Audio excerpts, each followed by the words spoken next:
sort of highlighted genius, award-winning, you know. Do you ever bring your awards with you? No, but I would have my. What I've done is I've had a photo of myself taken with all the awards, and then had that put on a T-shirt. Oh, such a time saver. It's clever, isn't it? So I just unbutton the jacket. Oh, hang on, who's this cheeky chap? What's that? I don't know. I think you'll find it is. So yeah, that works very well. But what's been happening in Rufus World? Well, I've been up in Birmingham filming an episode of Doctors. Of course you have. Which I think you were quite excited about last weekend, and you'll be even more excited about when you hear how it went. Really? Very well indeed. Oh, hang on a minute. Not for you to say, but a little bit arrogant. Thanks very much. So, Doctors is the daytime sort of soapy show about. That's right. I think it's about doctors. I think so. Yeah. I didn't really see many when I was filming. I was doing quite a lot of stuff in the main square, Victoria Square in Birmingham.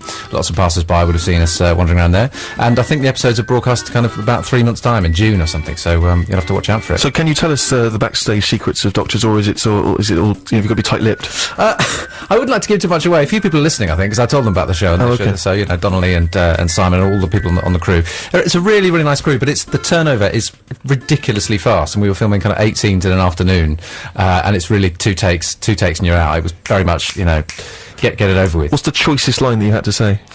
I think I had to say a bit of a clumsy line. Some of the writing's a little bit overblown. Oh, he slams Doctors. He's not going to get invited back. I had to say, I know I'm not a relative or anything, but I'd just like to find out how he is. I don't want to bother anyone. I just want to be sure he's okay.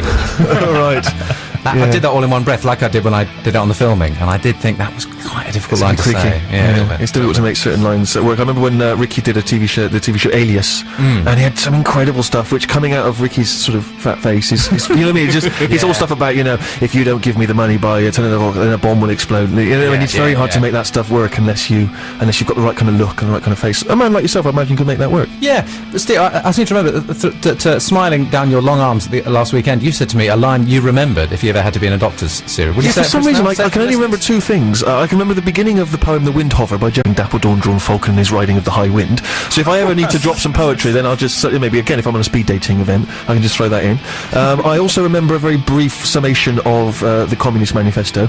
In any given capitalist environment, the proletariat will revolt against their oppression by the bourgeoisie, and after a brief period of socialist rule emerge as a classless society governed by community cooperation, which, if anyone's writing an essay about communism today, they'll probably be able to transcribe that verbatim.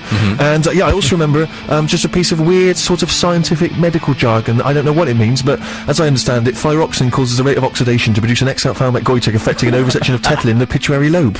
Again, useless information. I don't know what it means, but it's 3 pieces of information that just float around in my head with no vent. Yeah. I once wrote an essay at university likening Gerald Manley Hopkins' late verse to the rap of Ice-T. Wow, that's so pretentious. It's magnificent. I might bring it in next week. I caught this morning's morning minion, Kingdom of Daylight's dolphin, Dapper Drawn Falcon. Yeah, that works. There's a similar rhythm going on. That's all right, isn't it? That's not bad. Okay, listen, we need to get some more music in before the news. If you're a regular listener, then hopefully you've enjoyed in the past the song selections of our music on the web expert Vic Sharma. He'll be back in a few weeks, but in the meantime, this is a tune that he's pointed me in the direction of recently.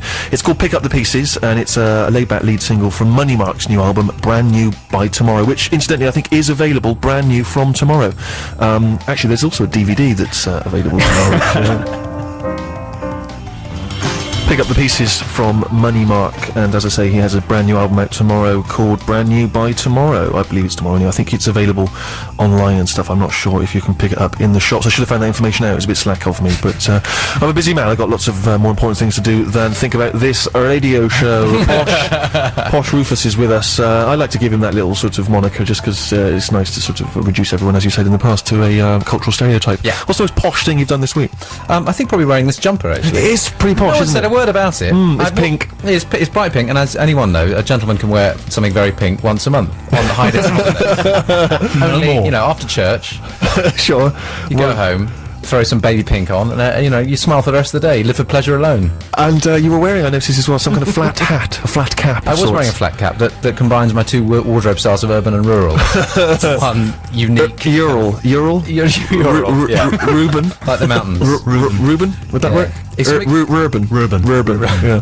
It's like the kind of thing you see advertised in the pages of Country Life in terms of a flat cap, but it's also got something of the kind of skater, you know, baseball cap about it as well. Yeah, no, it's a whole new look that perhaps once the this episode of Doctors really takes off and makes you a GQ cover star, Yes. you're going to launch this whole look on the world. That's right, and I think I've always been interested in doing one of those cover shoots of wearing very, very little except a couple of gentlemen's accessories. You know? Maybe a pipe, me just in a pipe or just in one of those quilted green waistcoats that.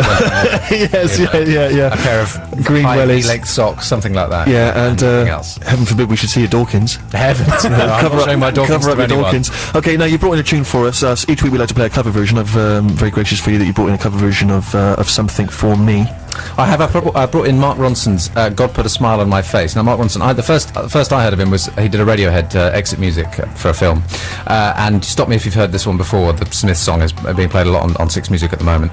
But this is his version of Coldplay's God Put a Smile on My Face. And that's on his album, which is coming out, I think, in April. We need the jingle quickly. We've got the Mr. Cover jingle. Mr. Cover! That's the best one. That's the best one. That's one of the best ones we've had. From the album Crooked Rain, of course, that's Pavement and Cut Your Hair from 1994. If you've only just joined us, you missed a hilarious blunder earlier when we had our guest Adam Buxton here, and he made the mistake of thinking that the Silver Jews were a spin-off band from one of the members of Pavement, when in actual fact all that had happened was that Pavement had provided the backing music for the first two Silver Jew albums. So that's just some of the hilarity that we've had on today's show.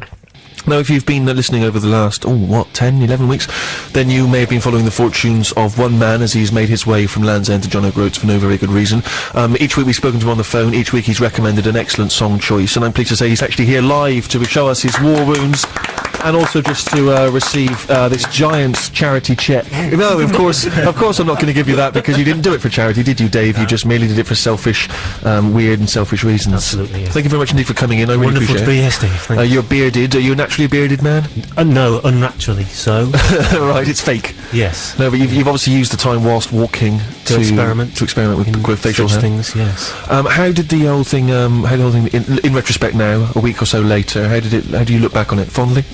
Absolutely, I'm still on a high. Are you? Yes, absolutely. Are you sure that's not because you're down here with us? That's London types. No, it's I'm full of the joys, to be honest. It's going to be quite a come down, going back to regular life. the other world. Yeah, of course. When I last spoke to you, you were essentially trapped in John O'Groats. Which And I you imagine left me cackling up there, didn't you? And I cackled and, Yeah. and hung up the phone, and you had no means of getting Panicked. away from there. What did you do in the end?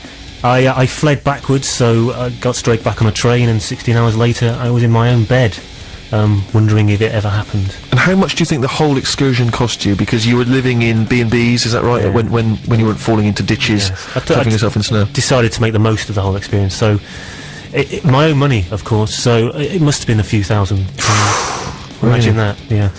But these are the kind of things you can do if you're as successful as I am. Okay, all right. So you have a secret lucrative lifestyle. Of course, I've jettisoned that former life, and there's no way back. Of course, yeah. You foolishly have become now one of those eccentrics, a lovable eccentric. I'm going to who hit the does- streets of London later and see what happens. Yeah, I'll tell you, you pop down into Soho, all right, flash those lean legs that you've got from your Bulging walking thighs, days. yeah, Exactly, yeah. you'll find a little bit of action, I'm sure. I'll grease them up for you. Thank you very much. That's a beautiful image. I'm not going to mention Dawkins again. It's too obvious. It's too cheap. It's too cheap. We've done it once, and I don't want to reduce that great man's name to merely a euphemism for a penis. It's cheap. He deserves more. Are you thinking about doing some similar future excursion? Something else now to top that? I'd love to, yes, but realistically, how often could you do something like this? It's a once in a lifetime thing, isn't it? Even though you condemn me for being so unoriginal. But yes, some are hot, some are sunny. Maybe there's a whole world out there, as I said. So You were telling me about a guy who is actually travelling around the world. Is that how he's fighting his that's way around right. the world? Yeah, Not fighting. Sorry, he's not going into bars and. the real hero. He's walked the length of South America, North America, crawled across the Bering Straits between Alaska He's and crawled across Russia. the Bering Straits. Got arrested as a spy. They chucked him back. He sorted out his paperwork, and he's going to walk across the rest of the mainland of Europe back to his home in Leeds somehow. Dave, if you do that, that is Sony award-winning radio gold right there. You, live on the phone as you climb across the Bering Straits. Yes. What's that? He's drowned! He's drowned, everyone! It's a Sony gold! That would be fantastic. That's my only way to get a statue out of this whole Exactly, thing, isn't yeah. it? Some kind of statuette. I'll set off now and try and catch him up. Good, excellent, thank you very much. And I think maybe you should travel around just picking fights. That would be fantastic, like a sort of street brawler. Brawler for cash. Yeah, why not? Like Wolverine, maybe. Exactly, that'd be without great. the abilities, obviously. Now, of course, the feature that we've enjoyed most about your whole excursion was the fact that you still found time to recommend wonderful music to us, the Steve Show. I'll and try.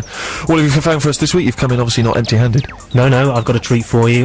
My choice this week is by Gene Clark, who was kicked out of the Byrds in the mid-60s, possibly for being too talented. And he went on to have a brilliant solo career that didn't really get any attention. And the track I've chosen was from the early part of that, kind of jangly stuff. Appeals to the loser in me, and it's called Tried So Hard. Hey, you may feel like a loser, but in our eyes, you're a winner. Round of applause for that alone, please, as we welcome Gene Clark. Thank you. Gene Clark, Tried So Hard, the choice of Dave the Walker, who's joined us here live in the studio, and I really appreciate that. Obviously, thank you to him for coming. And if you have an idea, maybe they could suggest, if you don't mind, something that you could do now, a new challenge. Stephen.6music@bbc.co.uk. Text 64046 if you have a project, an ambition that perhaps you've always wanted to do yourself, but just do not have the kind of lucrative backing that Dave clearly has. I don't know how he makes his money, but obviously he's independently wealthy. So if you're not, and you'd like him to live out your dreams, then 64046 Stephen.6music@bbc.co.uk. We have to rattle on because, as always, we like to get a listener on to recommend a tune to me, and that's very much the nature of the show. And I think it really has been a musical forum today. It feels like we've had lots of personality and lots of great music. Who is on the line, please, Dan? Well, unless I'm very much mistaken, it's only Sheila Harper from Somerset. I don't believe it is Sheila Harper. All right, Harps. Sheila, you there? Hi. Hey, Sheila. Now, is that Somerset in the West Country? It is, yes. I'm just outside of Bath. You're just outside of Bath, okay. And are you native to that area? No, I'm not. I've just recently moved here in January. And where are you from originally? Originally, I'm Canadian. Canadian. Oh, okay. Now, do I like Canada? What's my opinion of Canada? I've never been. I've never really had much to do with the Canadians. Are you a good people? Fabulous. Let me tell you, you love Canada. Would I? Yeah. For why? I mean, is everyone incredibly tall and weird looking? Everybody's just fabulous. You get there, everybody's wonderful. Fabulous country, really beautiful. It's great. It's really great. You should go pronto. Thank you very much. Is Pronto? Where's that? Oh, is it Toronto? That's the big one, isn't it? It's not. I really No, hear you you should say. go west. Yeah, I should go west. Yes. And what's west? Well, Edmonton is where I'm from, which is a fantastic city, but nobody really goes there because it's not really a tourist destination. Sure. What do you do? What do I do? You've sung the praises of Canada. You've wholeheartedly endorsed it, and yet strangely you've moved to Somerset. Well, for what reason? For love? Well, it's a bit complicated, but I'm actually doing my PhD, and I'm just finishing up, and I'm at the University of Bath, so I kind of had to move here. I didn't really have any choice. What are you studying, Sheila? Sociology?